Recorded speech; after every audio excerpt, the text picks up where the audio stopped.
السلام علیکم ورحمۃ اللہ وبرکاتہ۔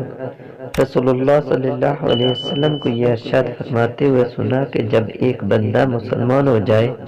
اور اس کا اسلام عمدہ ہو، یقین و خلوص کے ساتھ ہو، تو اللہ اس کے گناہ کو جو اس نے اسلام لانے سے پہلے کیا معاف فرما دیتا ہے،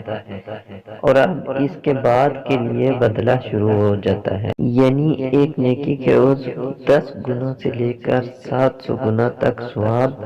اور ایک برائی کا اسی برائی کے مطابق بدلہ دیا جاتا ہے، مگر یہ کہ اللہ تعالیٰ اس برائی سے بھی درگزر کرے اور اسے بھی معاف فرما دے، یہ بھی اس کے لیے آسان ہے۔ تو پیارے بھائیو، دیکھیں ہمارا دین کتنا آسان ہے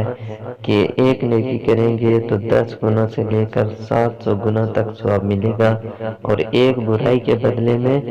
ایک ہی گناہ ملے گا، اور وہ بھی اللہ پاک چاہیں تو اسے بھی معاف فرما دیں گے۔ اللہ پاک سے دعا ہے کہ اللہ پاک ہمیں نیک کام کرنے کی توفیق اور ہمت عطا فرمائے، آمین یا رب العالمین۔